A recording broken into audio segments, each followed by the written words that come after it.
Alors les cours sont en augmentation, c'est certain, depuis l'ouverture du nouveau bâtiment et les capacités ont augmenté. Donc on augmente, voilà, on a augmenté de 50% environ au niveau des cours adultes. Et le profil des étudiants a toujours été très varié, très divers. C'est sûr qu'on a toujours eu une population enfant très importante avec voilà, une population de nouveaux arrivants très forte.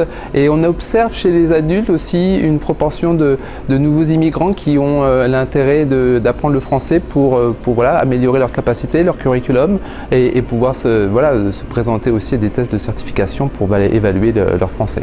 Je ne dirais pas ça, je pense que plutôt c'est une volonté de s'intégrer, de reconnaître le français comme une langue officielle, et le bilinguisme est important au Canada, et je pense que c'est une volonté de s'intégrer. Alors c'est sûr qu'il y a des critères, on le sait pour la résidence permanente, l'obtention d'une langue supplémentaire, et le français en est une pour ceux qui ont déjà eu une deuxième langue à la maison, c'est important, mais je ne dirais pas que c'est un dernier recours, l'Alliance. Je pense que ça reflète bien les valeurs du Canada. Parler les deux langues officielles est une valeur importante. Donc le fait que le français soit un des critères choisis par les nouveaux arrivants montre bien de l'importance du bilinguisme. Donc je ne dirais pas que c'est contraignant, je dirais que ça reflète bien les valeurs du Canada. Alors, vous avez des cours en français ici. Est-ce qu'ils sont conçus pour préparer à ces tests de langue en vue d'une résidence permanente? Alors, nos cours de français sont des cours de français généraux, donc qui font l'apprentissage de la langue. Mais ceci dit, on a des ateliers spécifiques qui préparent à ces tests de certification de la langue pour préparer les étudiants. Mais les cours généraux, non, sont vraiment dans le long terme pour apprendre le français et disposer des bases pour pouvoir communiquer et interagir et travailler dans la langue française. Ces ateliers, pouvez nous en dire un peu plus? Oui, c'est des ateliers de préparation, c'est-à-dire qu'ils sont conçus spécifiquement pour vraiment répondre aux certifications, donc aux tests, donc qui reposent sur les compétences orales, écrites, notamment de la langue, qui sont définies par le cadre européen commun de référence. Donc ces tests sont vraiment validés, et c'est vraiment des ateliers qui préparent spécifiquement à ces tests, pour essayer de valoriser et de permettre à ces candidats d'obtenir les résultats escomptés.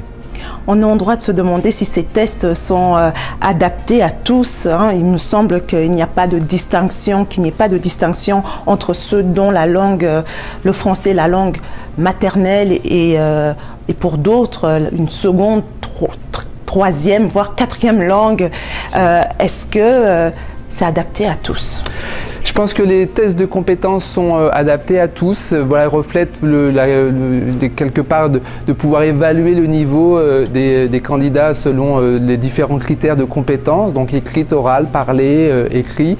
Et je pense que c'est juste d'avoir les mêmes critères, peu importe qu'on soit francophile, francophone.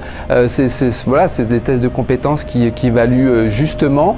Après, c'est sûr que l'apprentissage d'une langue, il faut être réaliste, ça s'apprend sur le long terme. C'est pas du jour au lendemain qu'on est bilingue, c'est une réalité et c'est une implication dans le temps, et ça répond aussi aux valeurs de s'intégrer dans le pays en maîtrisant une langue et connaître ses valeurs. Donc on observe cette augmentation d'inscription. À quel point ici à l'Alliance française? Au niveau des certifications, on a toujours eu beaucoup d'inscriptions, 200 environ par mois. Et là, je dirais sur le début d'année, on est à 250 par mois inscriptions pour ces tests de certification. Au niveau des cours, on est à plus de 50% des cours en plus depuis l'ouverture du nouveau bâtiment. Mais comme je disais, c'est lié à l'environnement, à nos capacités qui ont doublé, plus de salles de classe et aussi un lieu beaucoup plus agréable qui permet d'apprendre le français dans des belles conditions. Finalement, ce constat, c'est une bonne chose pour le français? Je pense que oui. Et est-ce qu'on peut aussi déceler là un revers de la médaille avec tous ces nouveaux arrivants qui viennent s'inscrire en vue d'obtenir ce test pour la résidence? Je ne sais pas si c'est un revers de la médaille, je dirais c'est apprendre une langue, c'est un travail sur le long terme. C'est difficile de dire ok, je travaille fort pour avoir le test et après j'arrête. Non, l'apprentissage d'une langue c'est un long processus. C'est aussi avoir accédé à des cultures francophones qui nous font comprendre la langue et son évolution. La langue française a évolué et évolue encore chaque jour. Donc c'est vrai que le revers de la médaille, c'est pas seulement je travaille pour avoir un test, c'est aussi je m'implique à connaître la langue et m'insérer dans les valeurs d'un pays.